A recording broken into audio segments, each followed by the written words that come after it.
100 योजन बड़ा नगर, 100 योजन बड़ा नगर, और उसमें तरह तरह की तैयारियां। नारद जी ने देखा कि क्या हो रहा है, तो नारद जी वहां के राजा शीलनिधि के पास गए। उस शीलनिधि बड़ा स्वागत सत्कार करता है, बहुत स्वागत सत्कार किया राजा शीलनिधि ने। उसकी पुत्री का विवाह था। अब नारद जी से कहा कि आप हस्तरेखा देख लो हमारी पुत्री की। तो नारद जी ने कहा लाओ, और विश्वमोहिनी आई, उसका नाम था विश्वमोहिनी। तो नारद जी ने हस्तरेखा देखी, और जो विश्वमोहिनी को देखा तो देखते ही रह गए। विवाह की इच्छा हो गई कि विवाह कर लेते हैं, लेकिन चलो अभी तो हस्तरेखा देखी, और कहने लगे कि आपकी पुत्री में सभी लक्षण हैं, और कहने लगे कि जो भी इससे विवाह करेगा वो अजर अमर हो जाएगा। बल्कि उसमें लिखा था जो भी इससे विवाह करेगा वो अजर अमर होगा पहले से, लेकिन नारद जी ने सोचा हो जाएगा।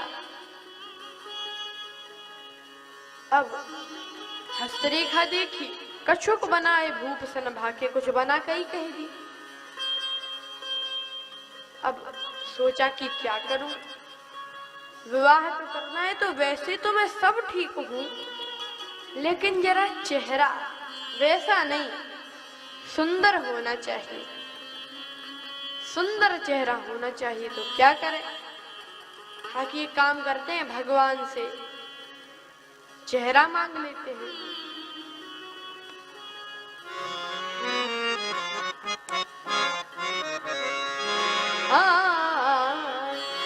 बहु विधि विनय कीन तेहि काला, बहु विधि तेहि काला, बहु विधि विनय कीन तेहि काला, बहु विधि विनय कीन तेहि काला।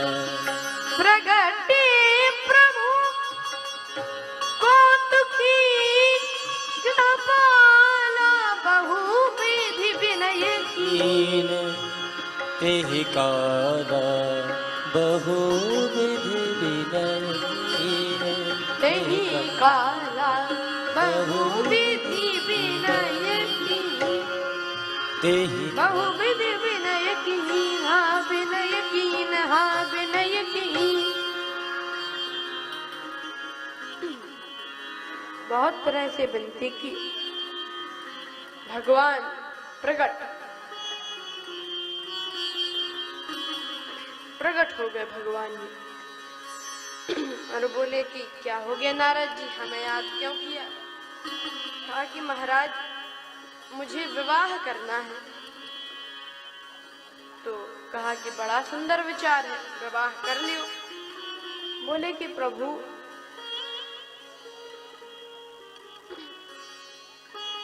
विवाह करना है, तो भगवान बोले हमारे लायक कोई सेवा?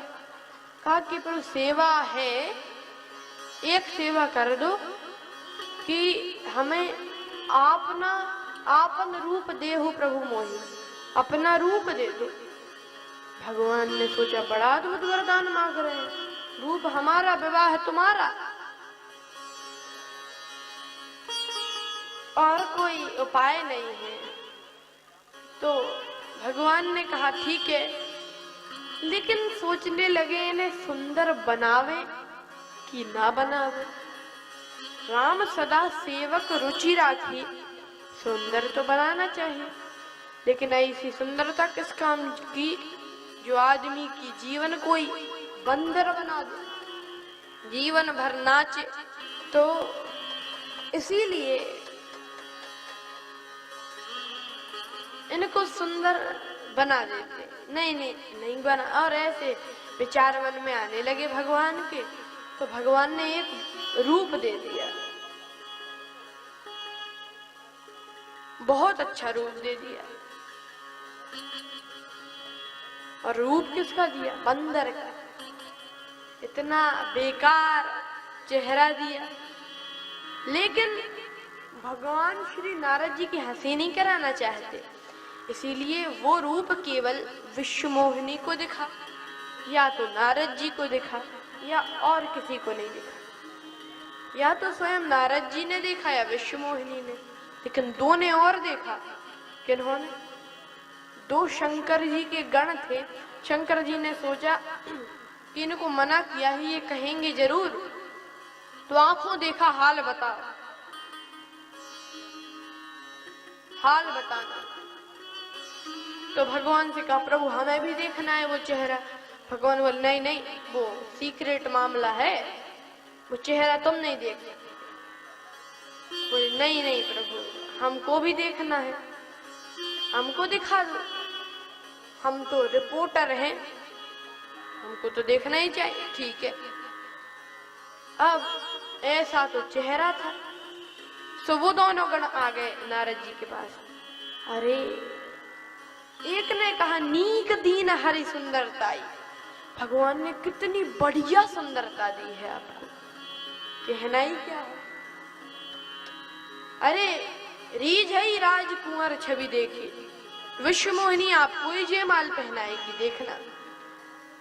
अब नारद जी ने कहा अच्छा, मैं अच्छा लग रहा हूं ना? हाँ हाँ। लेकिन विश्वमोहिनी ने नारद जी की ओर एक बार देखा, और एक बार देखा तो देखा ही नहीं दोबारा, ऐसा चेहरा। अच्छा देखिए, नारद जी ने जब श्री गंगा जी को देखा तो जिन चरणन ते निकसी सुरसरी, विवाह की जिन चरणन ते निकसी सुरसरी, तपस्या का मन हो गया, चरणों की याद आ गई। और इन्हीं नारद जी ने जब विश्वमोहिनी को देखा तो विवाह की इच्छा हो गई। इसका अर्थ है हमारा मन ना अच्छा है ना बुरा है। जैसे पहले समय में रेडियो चलते थे, रेडियो तो उसको जिस स्टेशन की रेंज में ले जाओ उसी का प्रोग्राम आने लगता था, जिस भी स्टेशन की रेंज में ले जाओ उसी का प्रोग्राम बजने लगता था रेडियो में।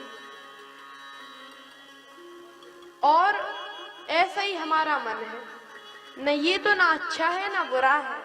इसको अगर हम सत्संग की रेंज में ले जाएंगे, अगर हम इसको सत्संग की रेंज में ले जाएंगे तो इसमें भक्ति भावना का कार्यक्रम आने लगेगा, और इसी को हम अगर कुसंग की रेंज में ले जाएंगे तो इसमें वासना का कार्यक्रम आने लगेगा।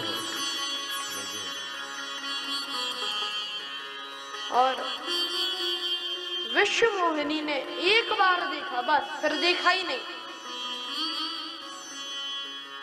अब नारद जी आगे आगे उछले कि काहे नहीं देख रहे, आगे आगे उछलने लगे नारद जी। इतने में भगवान प्रकट हो गए। विश्वमोहिनी ने तुरंत उनको जयमाल पहना दी। दुल्हन ले गए लक्ष्य निवासा, दुल्हन ले गए लक्ष्य निवासा, दुल्हन ले गए लक्ष्य निवासा, दुल्हन ले गई लक्ष्य निवासा, दुल्हन ले गई लक्ष्य निवासा। नृप समाज सब भयउ दासा, नृप समाज सब भयउ दासा, नृप समाज भयउ दासा। आ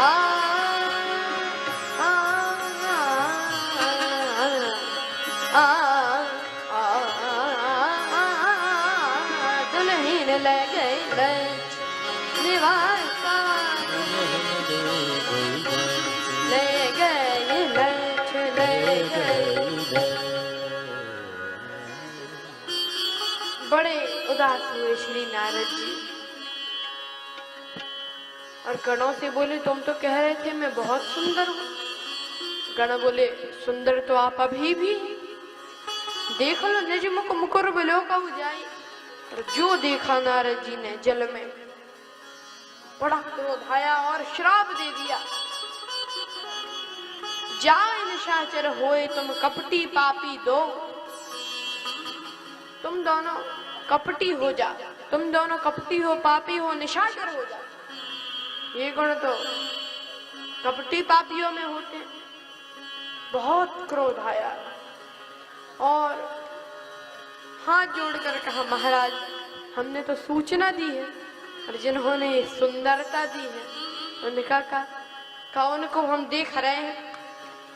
तुरंत गए नारद जी। अच्छा, भगवान की कैसी अद्भुत लीला। भगवान रास्ते ही में मिल गए। रास्ते में अकेले नहीं मिले, संग रमा सुई राजकुमारी, साथ में श्री लक्ष्मी जी और विश्वमोहिनी। बड़ा बुरा लगा नारद जी को। हमारा एक नहीं होने दिया, स्वयं दो दो को लिए खड़े हैं। तो गालियां देने लगे, कपटी कुटिल स्वार्थी, परम स्वतंत्र न सिर पर कोई। भगवान हंसने लगे।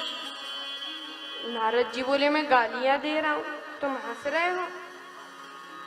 तो कहा कि देखो नारद जी, अभी हमारा विवाह होकर आया है, विवाह में गालियां मिलती हैं, तो हम तो सोच रहे हैं अभी विवाह ही चल रहा है। लेकिन नारद जी बहुत क्रोध में बोली, तुम परम स्वतंत्र हो, तुम्हारे सिर पर कोई नहीं है। कहा, भगवान ने किसको बिठा ले। नारद जी बोले कि मैं श्राप दे रहा हूं, बिठा लो। श्राप शीस धरि हर्ष ही, प्रभु बहु बिनती कीन, निज माया के करसता प्रबल कृपा निधि ली। ऐसा श्राप दिया जैसे मैं नारी के विरह में विरहीन हो रहा हूं, ऐसे ही तुम भी धरती पर अवतार लोगे और तुम्हारी पत्नी का हरण हो जाएगा, तुम भी ऐसे ही रोते फिरोगे। श्राप दे दिया। और भगवान ने अपनी माया को जैसे ही वापस बुलाया, तो नारद जी चरणों में गिर गए कि प्रभु क्षमा कर दो मुझे।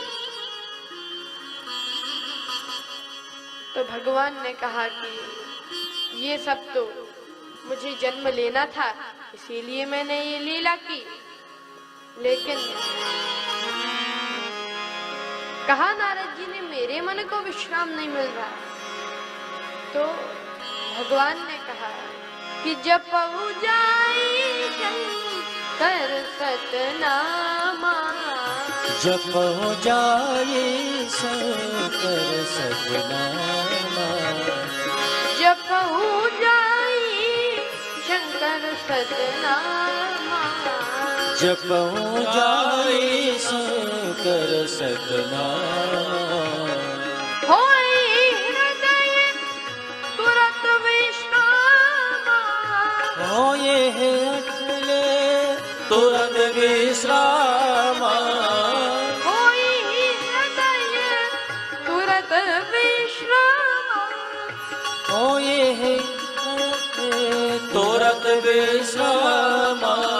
जपहु जाई शंकर सतनामा, जपहु जाई शंकर सतनामा, जपहु जाई शंकर सतनामा, जपहु जाई। शंकर। आप शंकर जी के 100 नामों का पाठ करें, आपके हृदय में विश्राम होगा। और ऐसा कह के भगवान लुप्त हो गए।